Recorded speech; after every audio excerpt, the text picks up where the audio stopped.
Consigliere regionale a 2 anni e mezzo dal suo incarico, il Giro di Boa, questa è la serata dedicata alla beneficenza, è un po' al punto di quello che è stato fatto in 2 anni e mezzo da parte sua, ma non solo. Sì, l'abbiamo chiamato il Giro di Boa proprio perché dà l'idea comunque di essere a metà della navigazione, anche se non sarà solamente un ritorno, diciamo, alla partenza, ma ci sarà tutto un percorso in avanti nuovo, ovviamente, da esplorare e da costruire, come abbiamo cercato di fare in questi 2 anni e mezzo di lavoro. Mi sembrava giusto realizzare un'iniziativa in cui incontrarsi con le persone, e mi fa molto piacere che ci sia stata una partecipazione altissima, perché ritengo, come ho sempre cercato fin dall'inizio, non solo di questa campagna elettorale ma anche nella mia esperienza precedente da sindaco, ho sempre cercato di fare in modo che ci fosse un contatto diretto, il più possibile diretto, con le persone. Siccome viviamo in un'epoca molto particolare per la politica, dove ci chiediamo spesso il perché le persone si allontanino dalla politica, io con molta umiltà penso che la ricetta non sia quella, forse non sia solo quella, ma un pezzettino importante sia cercare veramente di parlare, di ascoltare, ma di ascoltare veramente, di confrontarsi con le persone. Non è l'unica serata di questo impegno che ho trascorso a contatto con la gente, perché questi 2 anni e mezzo sono stati impegnativi non solo per il lavoro in regione, ma lo sono stati per le tante iniziative svolte sul territorio, di cui modestamente vado anche piuttosto fiero. Però questo mi sembrava anche un momento particolare, un momento di festa in cui parlare sì anche di politica, ma ritrovarsi in maniera conviviale, fare anche qualche cosa di benefico, perché all'interno della serata ci saranno le rappresentanti dell'Associazione della Casa delle Donne di Amatrice Frazioni, che stanno portando avanti questo progetto di riavvio di una comunità grazie a progetti di piccola imprenditoria femminile. Siccome hanno avuto dei contatti sul nostro territorio e mi sembra che la causa meriti, abbiamo voluto coinvolgerle proprio anche per cercare di dare loro un supporto, farsi conoscere, ma anche avere un contributo economico per proseguire nel loro lavoro. Mirko Bagnari, consigliere regionale già da 2 anni e mezzo. Allora, chi è Mirko Bagnari innanzitutto? Vogliamo un po' presentarla? Mirko Bagnari ha un percorso, direi, molto normale, siccome ho cercato di dare un po' l'impronta della normalità, altra caratteristica che a me piace e piacerebbe che fosse il più possibile diffusa in politica. Ha un percorso di studi molto normale, di lavoro in un'azienda, di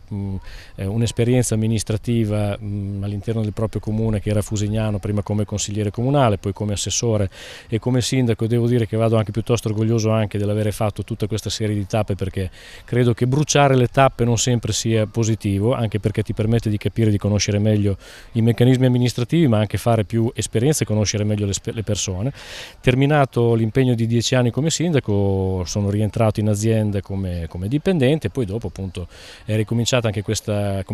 nuova avventura in consiglio regionale, per cui da 2 anni e mezzo la sto portando avanti, essendo stato eletto poi a novembre 2014 con 5.753 preferenze. È stata la, fra virgolette, migliore prestazione, diciamo,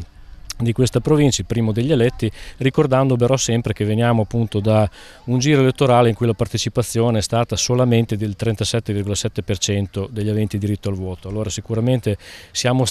felici, no, di aver vinto le elezioni, di essere i primi eletti eccetera, ma io credo che quel dato, come ricorda spesso bene anche il Presidente Bonaccini, ci richiami tutti i giorni alla necessità appunto di incontrare le persone, di essere presenti, di ascoltare, di dare delle risposte, perché solamente così si riesce a riavvicinare le persone alla politica e fare in modo che la partecipazione anche al voto sia più elevata. Come dice proprio il Presidente Bonaccini, questo lo confermo, altro personaggio che lo vediamo sempre, spesso, volentieri in mezzo alla gente, ma presente a tante manifestazioni. Il nostro Presidente, anche lei Mirko,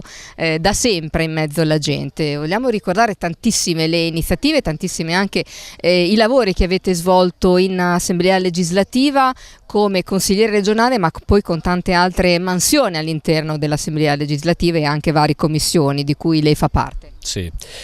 il lavoro è stato molto intenso. Adesso, al di là dei 2 anni e mezzo, credo che la produttività sia stata molto elevata. Credo che questo vada a favore, a merito della Giunta prima di tutto e poi anche dell'Assemblea Legislativa. Si è lavorato ovviamente, come è normale che sia, per le tante competenze che ha la Regione su tanti temi.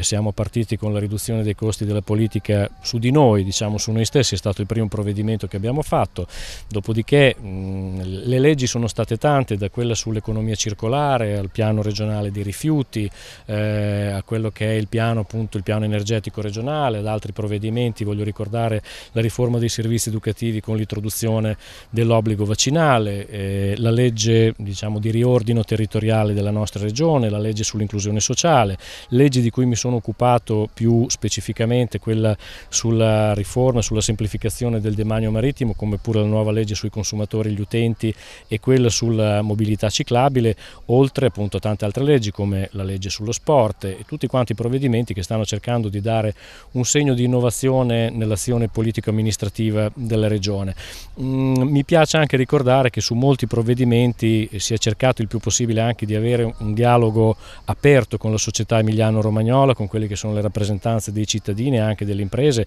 perché penso che questo, insomma, per chi ha fatto l'amministratore sia importante ricordarlo. C'è il fatto di essere presente, appunto, come dicevamo, in mezzo alle persone, c'è anche quello di cercare di capirsi e di dialogare in un momento in cui ce n'è bisogno, perché per esempio parlando di interventi della regione, il patto per il lavoro, che è stato uno degli elementi più importanti e fondanti appunto dell'azione di questa regione, è stato sottoscritto da tutti gli attori sociali ed economici della regione, proprio perché ci voleva una condivisione di responsabilità ed impegno su quello che era un provvedimento su cui si è puntato molto, giustamente, che è ancora in atto, che viene revisionato regolarmente, perché vogliamo dare una prospettiva di sviluppo positivo alla nostra regione, quindi c'è bisogno del coinvolgimento di tutti. Mirko Bagnari, consigliere regionale, ma sfido chiunque a dire il contrario, ovvero che sia una persona diversa da quello che era prima, quando era sindaco, quando era semplicemente una dipendente di questa azienda green del territorio, di cui ricordo lei appunto era un collaboratore. Mirko Bagnari resta un uomo che è tra la gente, a cui piace un confronto diretto e costante con tutti, che siano della sua parte, ovviamente del PD, o che non siano del PD. Io in lei posso testimoniare il fatto personalmente che riesce a far collaborare persone anche che non sono della stessa opinione, persone che magari lei riesce a congiungere con un ponte fatto di buon senso, che credo a lei non manchi di certo. Ma io credo che alla fine, avendo appunto un altro portato, diciamo, dell'esperienza del sindaco, sia il fatto che tu vieni comunque eletto, no, da una maggioranza di elettori che non è solamente quella del partito di provenienza. A quel punto come istituzione hai il dovere, no, di rappresentare tutti quanti. E io credo che chi siede in un'istituzione, come siamo noi, anche se facciamo parte di un gruppo politico, abbiamo il dovere, ripeto, il dovere di parlare con tutti i cittadini, il fatto anche in assemblea di cercare di confrontarsi e anche di trovare dei punti di incontro. Io porto come piccolo vanto il fatto, per esempio, che la legge sulla mobilità ciclabile, che ho seguito come relatore, è stata approvata all'unanimità, merito l'assessore Donini che l'ha seguito con grande passione e con grande interesse, ma c'è stato anche un grande lavoro in assemblea legislativa. E io, guardate, credo che di questi tempi dove invece la ricerca della conflittualità è molto elevata, la rarità e la controtendenza, la trasgressione la potremmo chiamare, se quello invece di cercare di avvicinare le persone, ne abbiamo profondamente bisogno. Credo che la politica debba anche fare questo. La politica non è solamente mettere un marchio, mettere una bandierina, è cercare veramente di dialogare con le persone, chi rappresenta un territorio, i cittadini, le imprese, cercare di trovare una strada, un percorso comune. Questo deve fare la politica. Quali sono i lavori da fare nei prossimi 2 anni e mezzo, perché le maniche lei ce le ha sempre rimboccate? Il futuro ci chiama a continuare a impegnarci. Prima citavo, e lo citerò anche stasera, una serie di dati, di elementi positivi delle prestazioni economiche della nostra regione, anche grazie all'impegno del patto per il lavoro, la disoccupazione in discesa e dei dati molto molto importanti, però non possiamo pensare che sia finita qui. Noi abbiamo bisogno, l'economia, comunque, di continuare a sostenerla, ma soprattutto di dare degli strumenti perché venga innovata e ci sia spazio per il lavoro per i giovani. Abbiamo bisogno che tutto il sistema dei servizi alle persone, il sociale, il welfare, non sia messo da parte come per un certo periodo nella teoria economica e anche politica purtroppo si è pensato di poter fare. Totalmente il contrario. Noi abbiamo bisogno proprio di adattare il welfare a quelle che sono le nuove necessità, ovviamente anche di rendere più rigoroso il controllo della spesa, ma non di ridurre l'impegno, tutt'altro, come pure sulla sanità. E poi abbiamo una serie di grandi obiettivi, alcuni appunto sono stati affrontati con le leggi della Regione sull'ambiente, sui rifiuti, per esempio il piano energetico, ma abbiamo ancora molto da fare, per esempio il piano dei trasporti di cui discuteremo,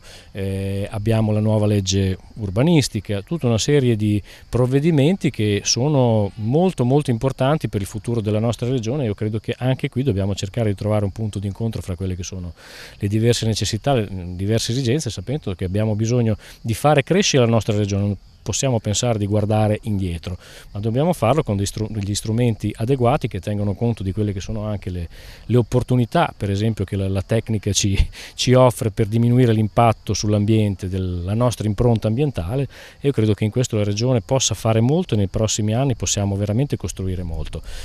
come pure appunto nel sostegno alle imprese, nell'internazionalizzazione, nel dare loro delle opportunità, non per scappare via, anzi tutt'altro, per continuare ad investire qui, ma per essere interessanti, appetibili verso l'esterno, e per esempio, come fa la legge 14 sull'attrattività, cercare anche di attrarre aziende straniere che vengono qui ma usano come subfornitura tutta quanta la catena delle nostre aziende artigiane, che si sono fatte conoscere all'estero con grande valore e a cui viene riconosciuto questo valore. Quindi abbiamo anche questa opportunità che noi dobbiamo e stiamo cercando di continuare a portare avanti.